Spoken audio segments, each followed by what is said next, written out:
questions you have, what thoughts, because interesting, and again, we can do more over in the cocktail area, but be curious any thoughts or questions that you might have. Go ahead. You mentioned, Yeah, sorry. You mentioned something earlier about getting employees to travel and swap places, X, Y, and Z. Yeah.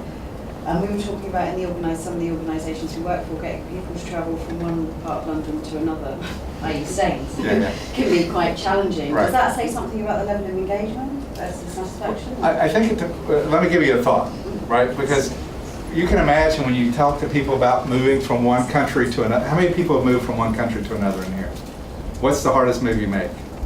The first one, right? And most people, when they first think about it, are afraid to move, as you say, even from London to the other part of London. It's a huge deal.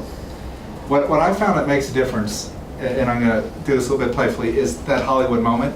You know, if you tell somebody, I want you to go here, over to this other side of London, to go get this done, you're telling them what to do. In my mind, what you have to do is figure out, how do you sell them on that? Why would you pick them to go there? And then, again, to use that phrase, how would you create a Hollywood moment out of that? How would you say, what was your name? Zoe. Sorry. If I said, Zoe, this is what we want you to do. Look, we have an opportunity, and we think you've got the right skills. We'd like you to go over there and help this team learn to do this as well as you do, because you're one of the best we have. And if you can do that for us, we'd be really grateful. If you take that kind of approach versus, we want you to go here because we need you to go do this, and you know what I'm saying, versus prescriptive versus here's what we want to do. But again, you got to try different styles for your culture, but always find out what's important to that person.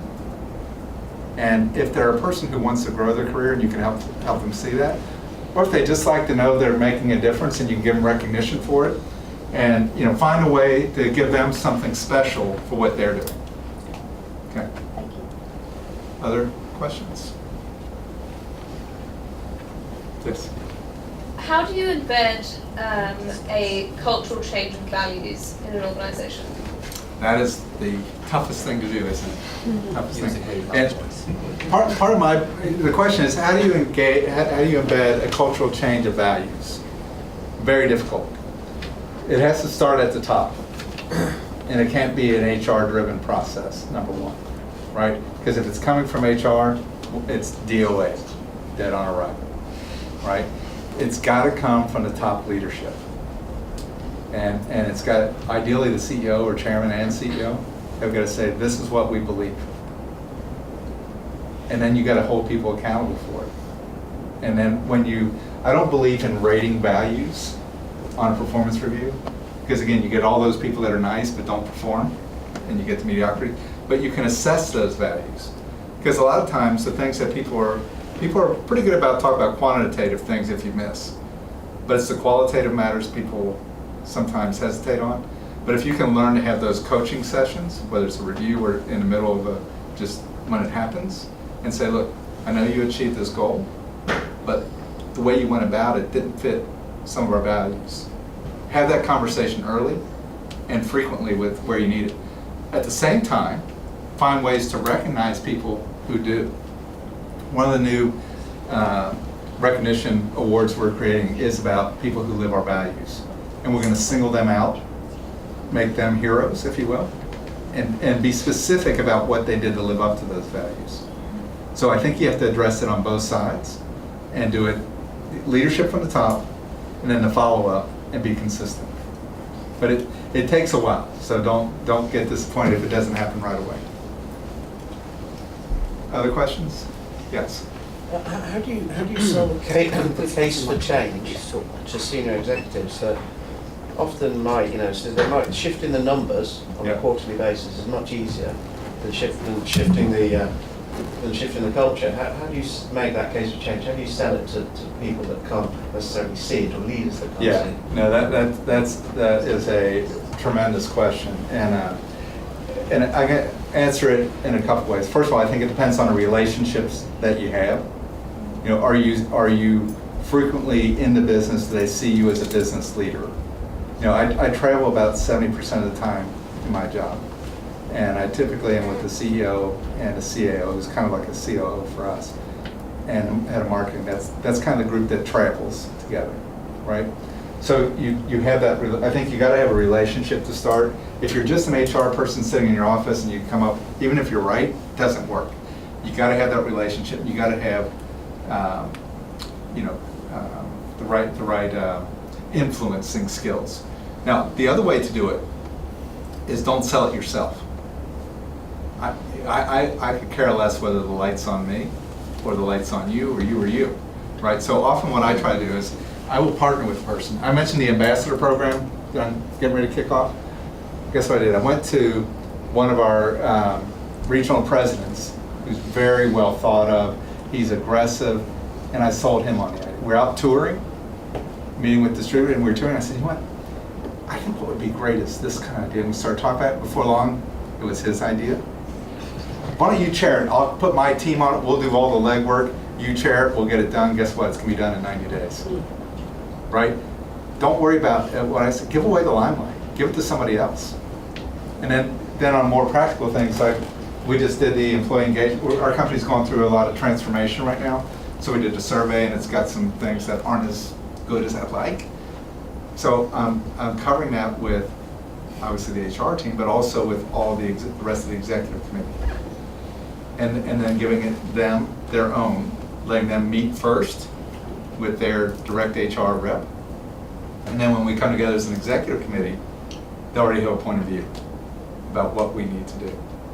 So, I think sometimes what happens behind the scenes and working with others is a much more effective way than just coming up, even if you're right, because sometimes you're not the right person. And thirdly, sometimes it's good to get an outside person to say what you would have said anyway. That's probably my least favorite, but sometimes that works too. Hope that helps. That does. Okay. Other questions? Yes. I've got somewhat of a follow-on question from that, but I was very interested in your description of the onboarding program that you have at Bacardi. Yes.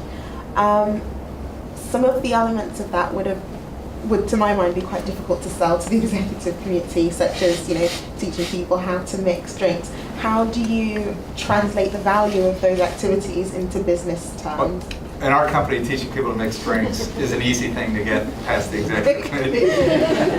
But you can substitute drinks for anything else, right? But part of what we say, and we actually have Becoming Bacardi kind of for everybody, and then we have an even more developed one for more senior people.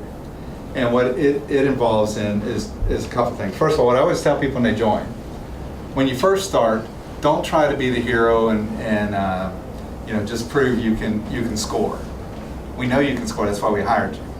And to use a baseball analogy, just get on base. I don't care if you get hit by the ball. Get on base and build relationships. In other words, do little things well. Don't worry about, we know you're smart, we know you can do all those things.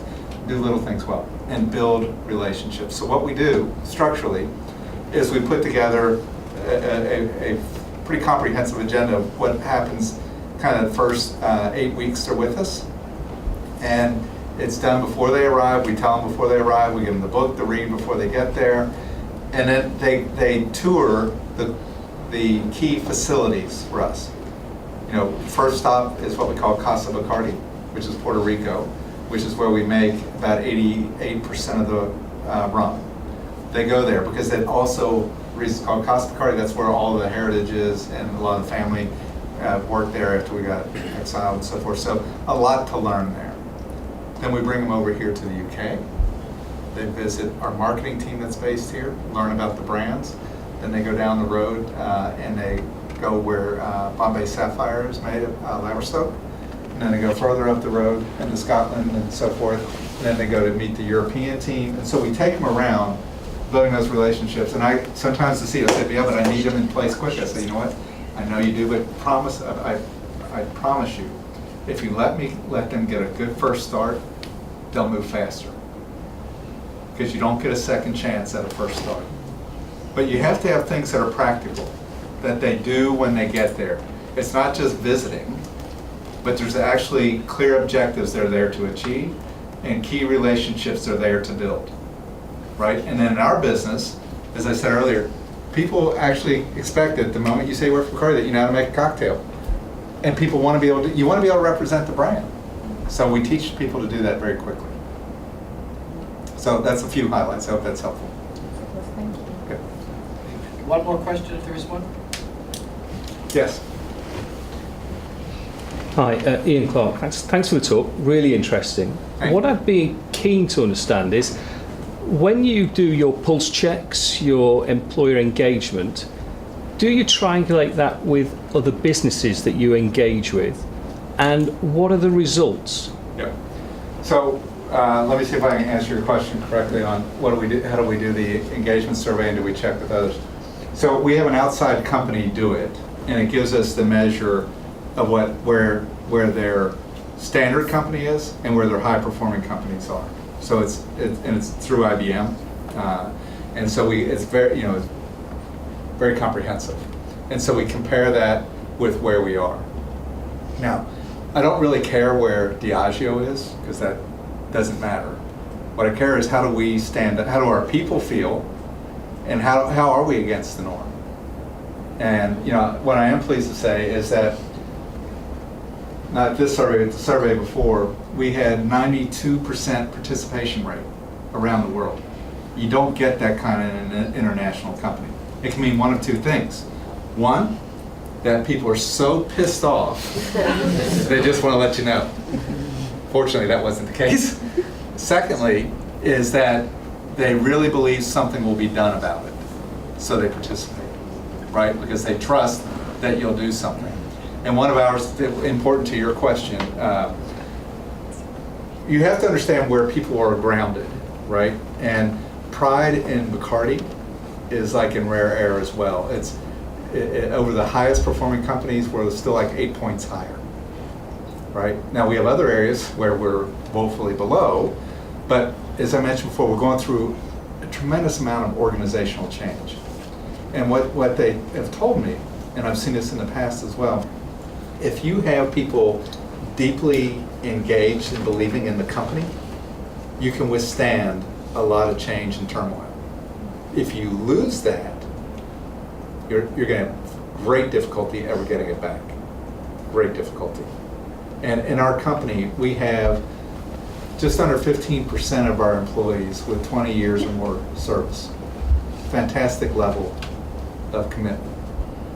As long as we don't take that for granted, we'll be okay.